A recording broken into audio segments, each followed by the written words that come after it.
Spring's on its way. Spring's on its way. Spring's on its way. With another day. It's okay. Everything's okay. We're gonna get high. Spring's on its way. Spring's on its way. Spring's on its way. With another day. And it's All right, man. Hey, listen, I appreciate you being willing to come on to the show. Guys, welcome to the show. This is 30 Minutes on Q, the podcast. I am your host, Coach Q.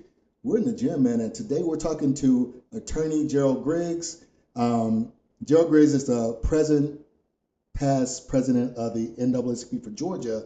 But other than that, man, his resume for civil rights is impeccable in our community, and he's still out there in the fight. And we've been out there together in a lot of different protest movements, trying to bring some stability to our communities now, some togetherness, and actually fight to keep our civil rights. So thank you for being on. Like I said, go ahead and tell people about yourself. Yeah, I'm Attorney Gerald Griggs. It's great to be here with you, Q. Former president of the Georgia State Conference from 2022 to 2025. Also former president of the Atlanta NAACP from 23 to 24. Just overall troublemaker, native Georgian, civil rights attorney, criminal defense attorney, and just someone who wants to fight for civil rights and social justice. Okay.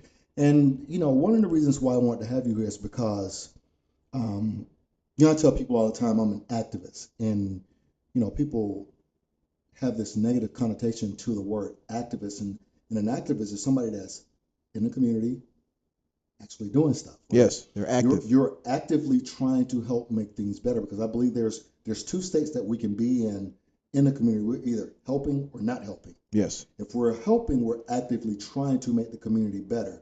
If we're not helping, we're actively allowing the community to get worse. And so we all have a duty to serve. I think that's whether you're religious or not, that's one of the commandments that comes from God, that of being of service. And so I thank you for your service. And so one of the questions that I wanted to ask you in this time right now, how do we build back a strong community unit with a trust in our governmental system?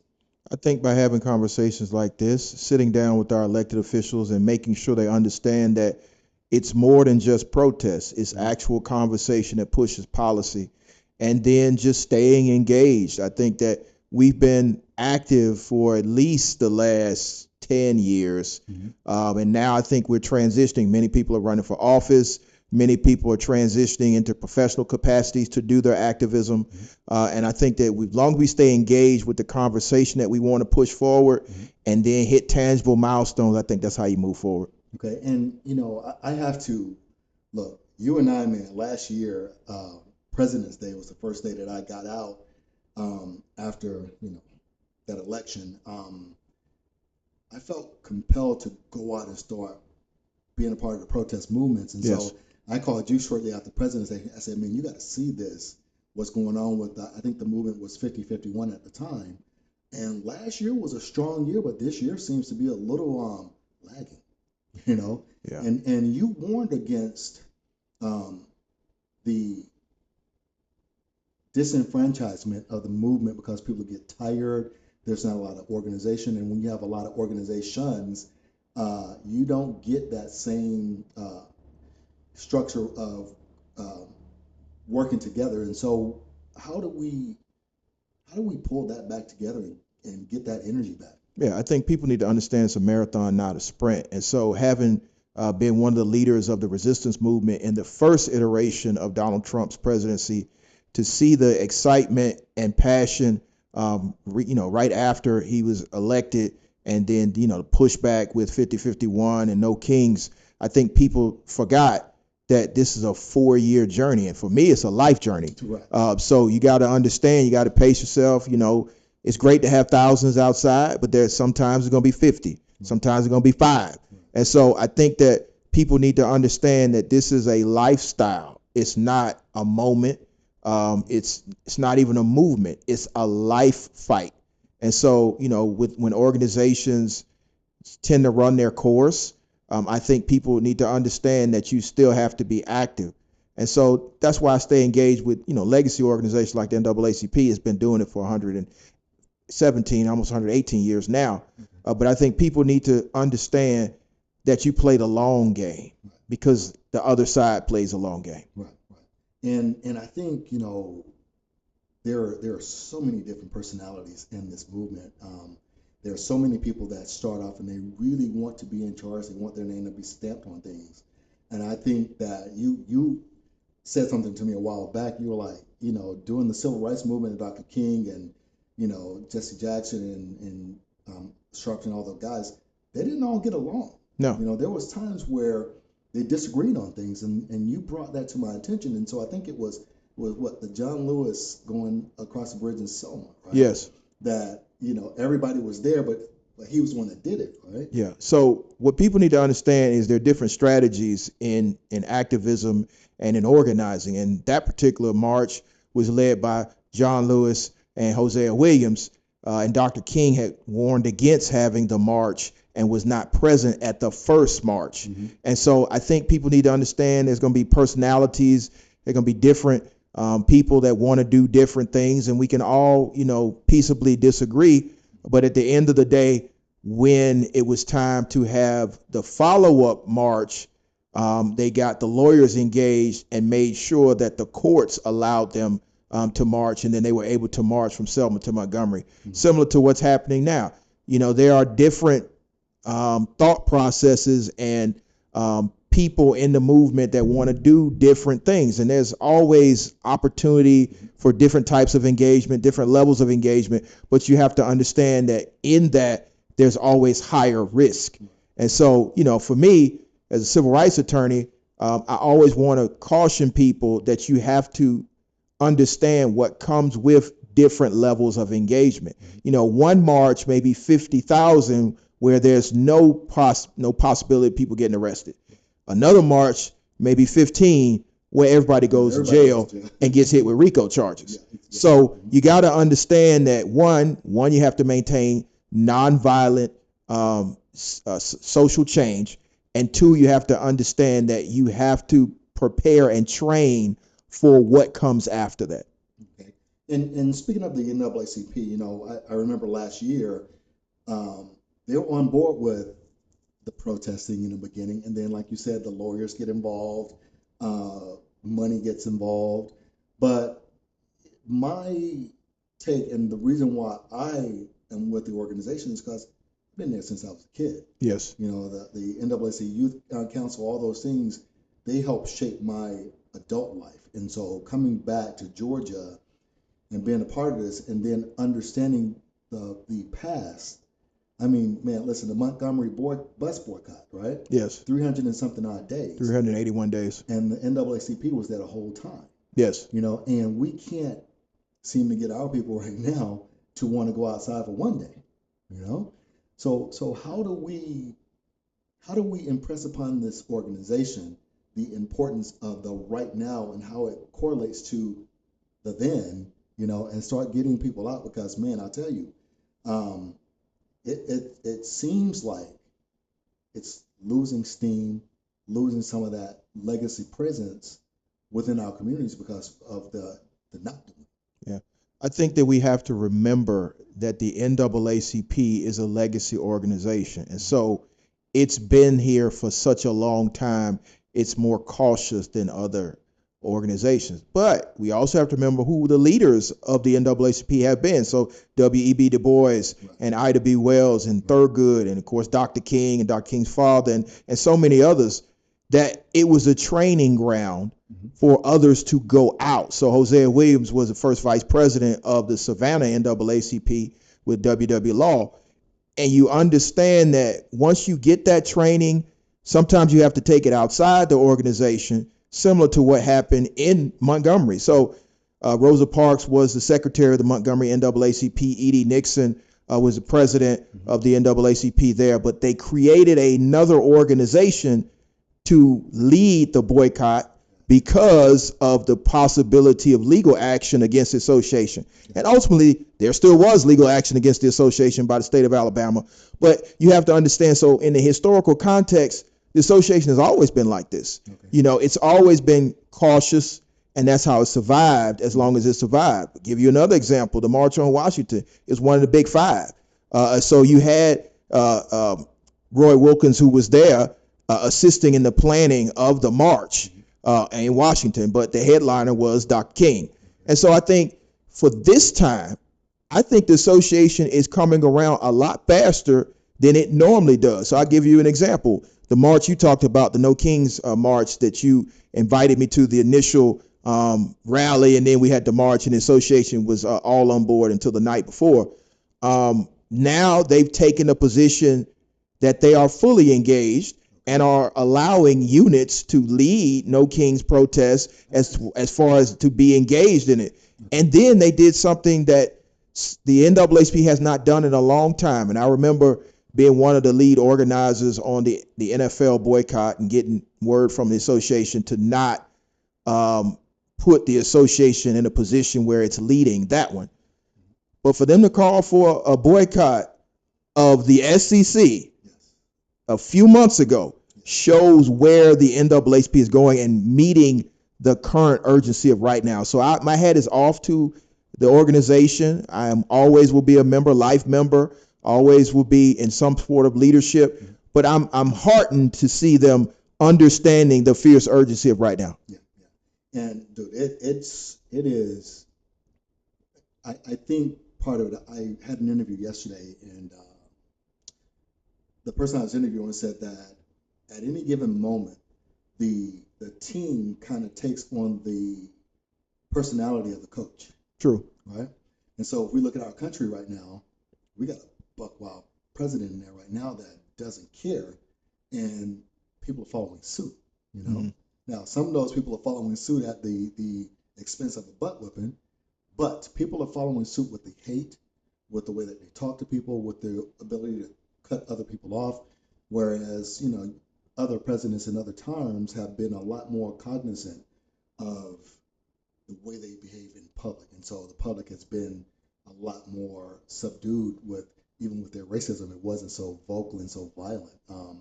So who is it in this movement amongst our people right now that is the leader, that big voice that can give people that personality, to follow? That's a good question. I don't know if we have just one. I think if we think back to the last days of President Obama's administration, when he gave the speech in Chicago and basically told us that it was time for leadership to come up from the grassroots, I think many people have stepped up. Tamika Mallory is the first name that comes to mind when we think of clarion voices in this moment. But I don't think there's just one. And I think that's important because if you point to just one leader, that leader can be taken out. Right. And so I think as often they are. Right? As often they are. So I think in this moment, honestly, the leader is the president of the United States because his actions are driving Americans of good conscience to respond in ways that we haven't seen in 60 years. So I think for the most part, it's the reaction to him that are raising up a new generation of leader. Yeah. Now, dude, this question, this is near and dear to my heart because, yes, the NAACP is nonpartisan. Right? Yes. But what is it? We're political as hell? Right? Yeah, that's what's on the back of the shirt, but yes. And how do we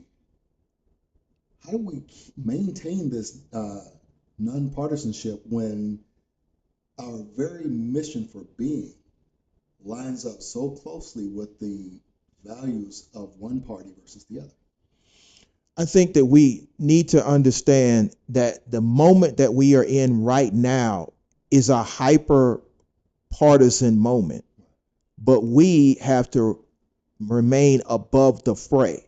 So we can question the power that's coming from a particular party right now, but also hold that other party accountable as well. So, my mentor of mine always said that racism is bipartisan. So, when you're dealing with attacks on civil rights and you're dealing with anti-black hate, you need to understand that it crosses both sides. So I think that, yes, the association has to take stances that can be seen to align with one party as opposed to the other, but we always keep the door open to either party, because another mentor of mine said we have no permanent friends, no permanent enemies, just permanent issues that we are trying to not make permanent. And along those lines, a couple weeks ago here in College Park, what's his name? Rick Jackson. Yes. Came down to a local barbershop, and a lot of the Democrats were up in arms about the fact that there were black people in there talking with him about, his plans for Georgia. But if we don't do our due diligence that way, then how do we know? And now, his campaign ads were, Atrocious, yes. but I've been told by a person that is kind of close to him that he did that so that he could win the primary. But I think sometimes when you reach to that level, certain people line up behind you and it's hard to come back from it. So if, and I'm pulling for the other candidate, if this guy manages to get the governorship of Georgia, how do we pull him to a point where he listens to black people, like instead of pandering to us, actually listens to the needs, because Georgia has some specific needs for black people. How do we get him to kind of help pass those laws for us? I think we treat him the same way we treated Brian Kemp. Brian Kemp ran ads that were horrendous. He had a white pickup truck where he said he was going to pick up criminal illegals and pointed a shotgun at a 15-year-old. But ultimately, he recognized that we run Georgia. And I think that whichever candidate wins, and I'm open to having conversations with both candidates to talk about what's in the interest of Georgia. But I think Mr. Jackson needs to understand that the campaign ads that he ran in the primary will be held against him. He needs to understand that this is not Alabama, it's not Tennessee, it's not Florida, it's not South Carolina. This is Georgia. The black people run Georgia. And so he does need to go to Old National. I think Keisha Lance Bottoms also needs to go to Old National and other places. I think both of them need to be outside more, having a real conversation about the kitchen table issues.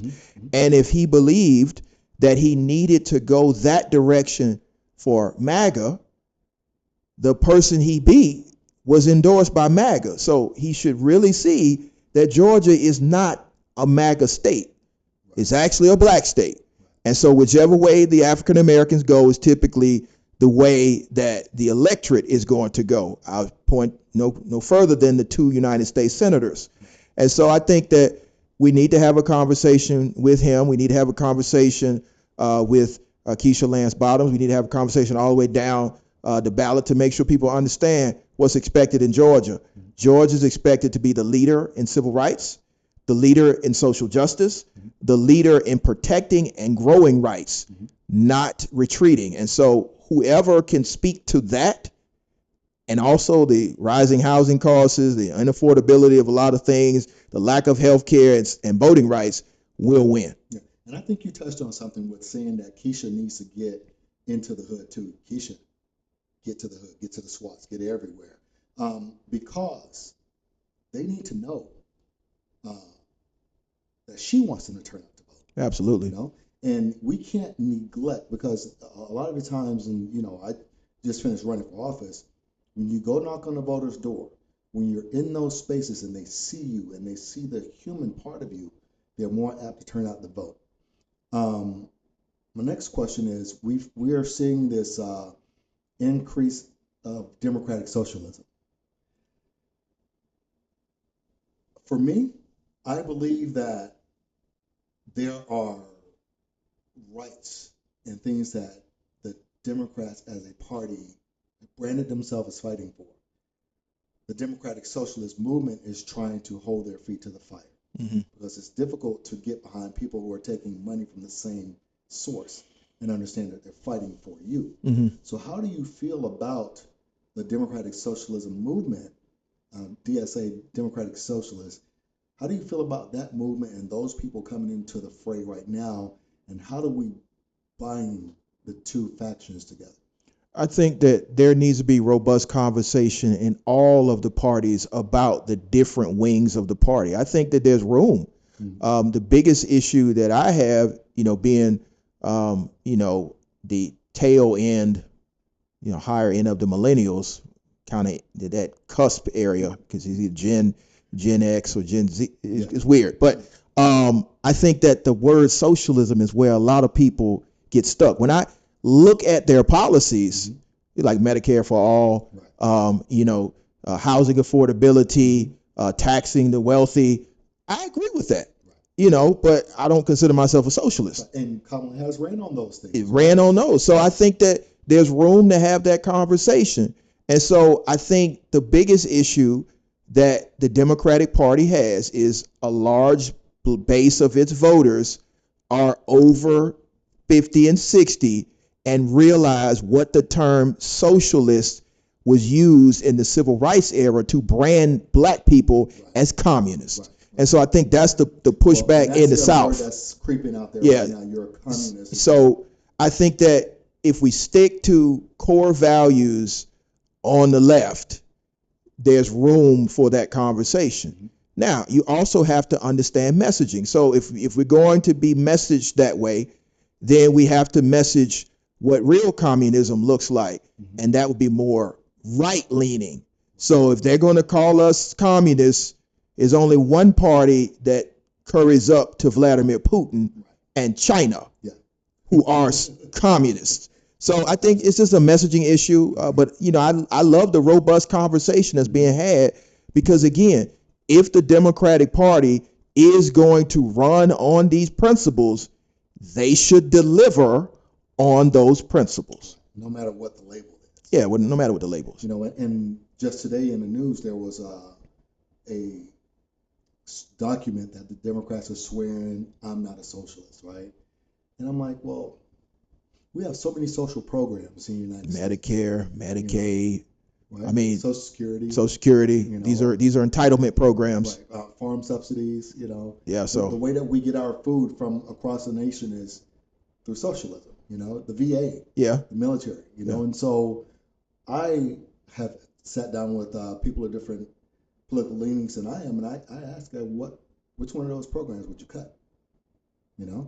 Because you, especially working class people on the right or the left, which one of those programs would you cut? And why do you have people who don't need those programs telling you that you don't need them? Or corporations that don't need those programs, but they get these large buyouts from the government. So I think we got to stop going to the furthest extremes and just talk about policy. And if we focus on policy and not the boogeyman, I think we can get to a point where people can fully understand what the policy positions are and then choose where they see themselves and where they align. All right, so this podcast is an opportunity for people to get to know you personally. Okay. So we've talked a little policy, a little shop. Let's dig into who you are. Okay, who I am. Right. Yes. Using 5 words or less, tell me about yourself.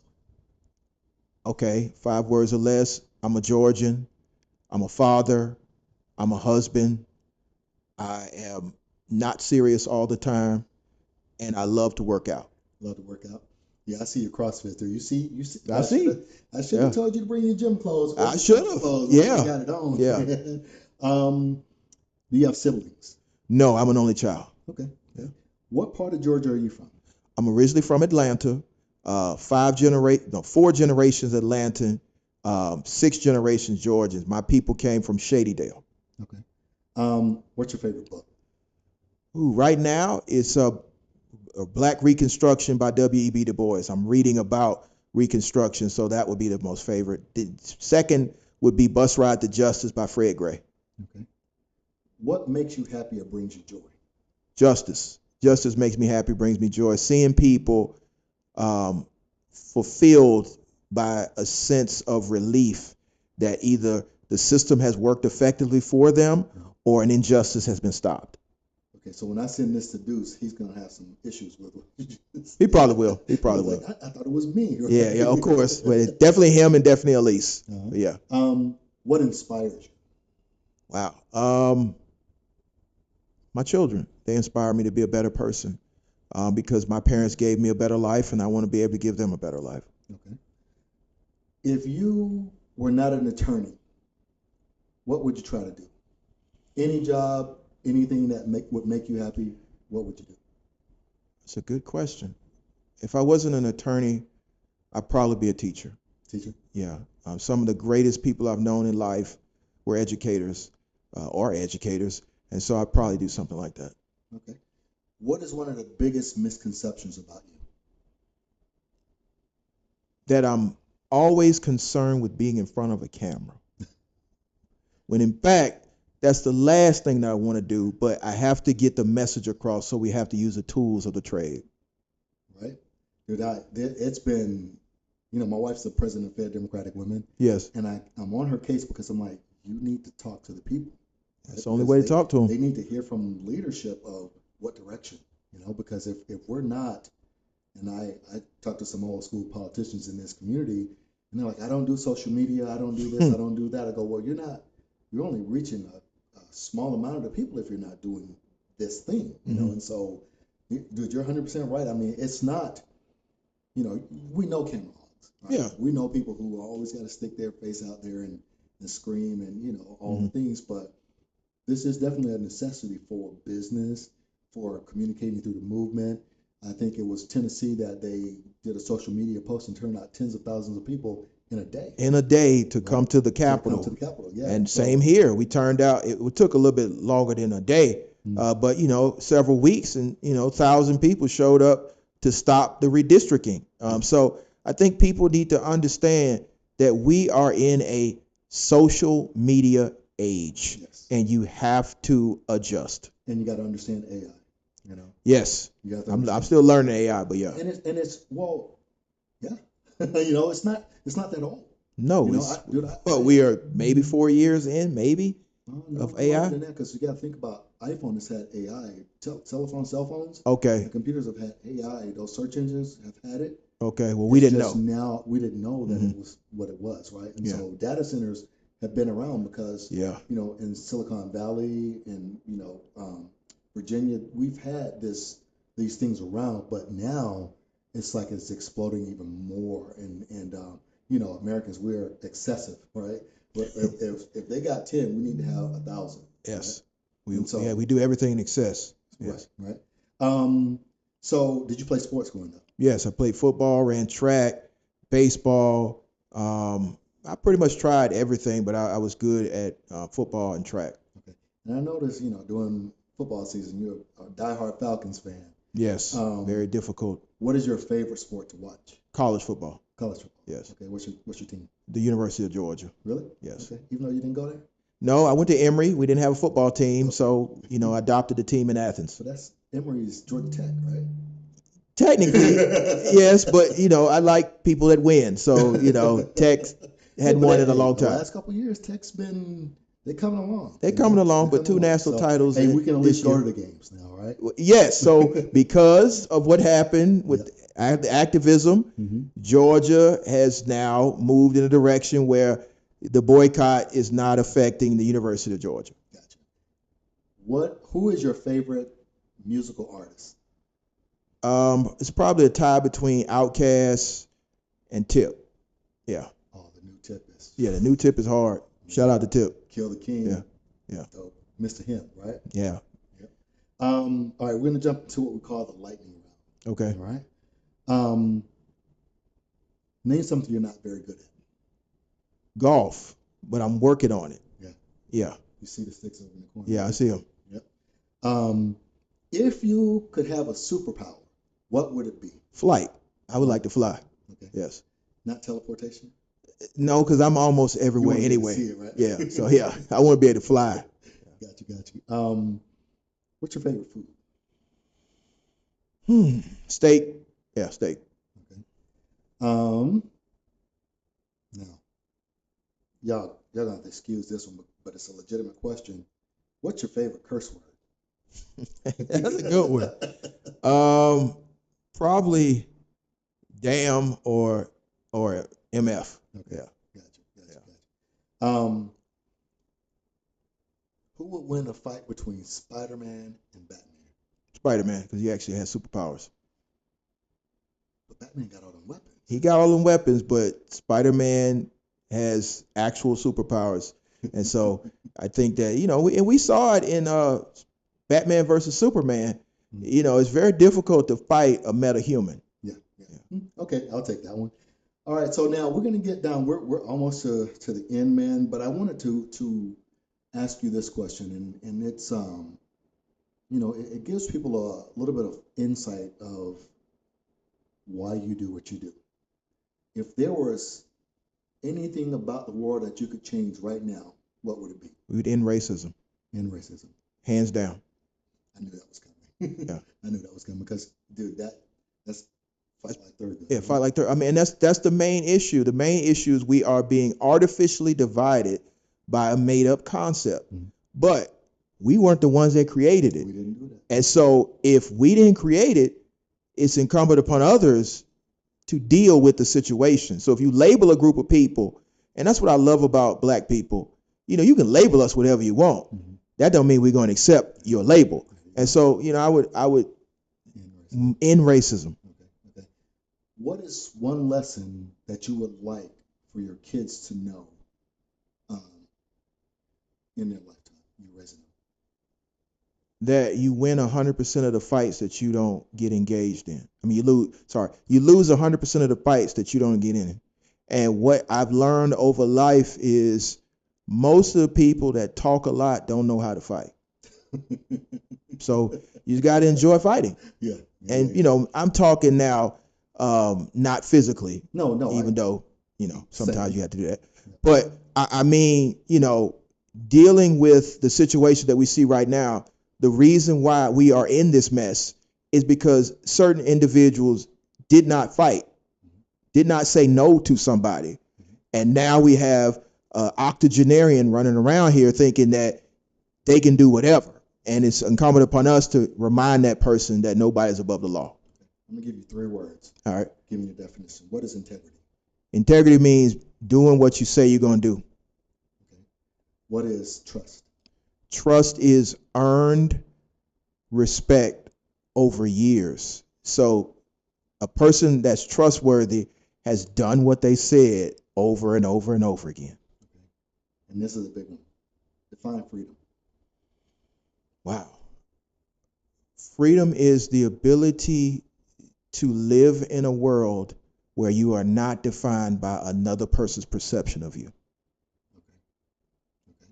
Now, if you could live anywhere in the world, where would it be? The Bahamas. Bahamas. Yes, the Bahamas. So you like the beach? I love the beach. I love the crystal blue water. I love the people.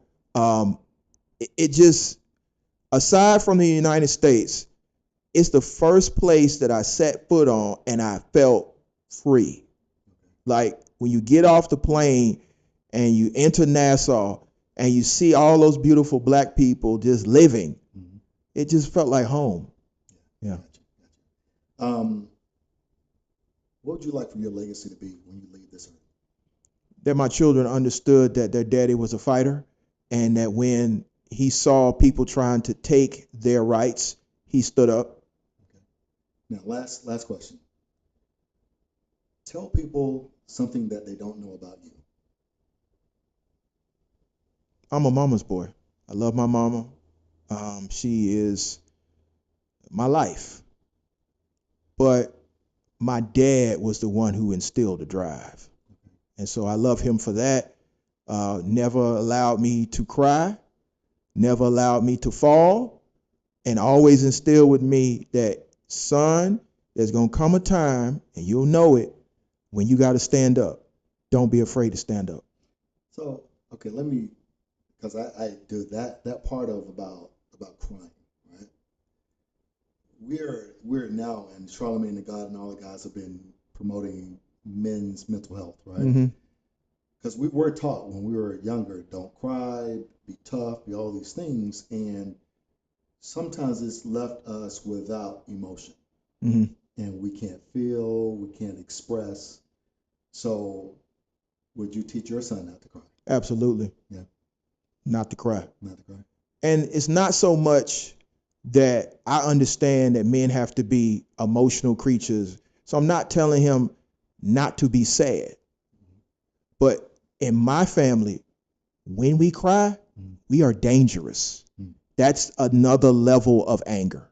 And so I think I understand what my dad was trying to instill in me. And it's not so much, of course, he was a man who was born in the 40s, a gentleman of the 60s and the 70s. So it was a different type of African-American man. But I think that to a certain extent, some of our kids are too soft.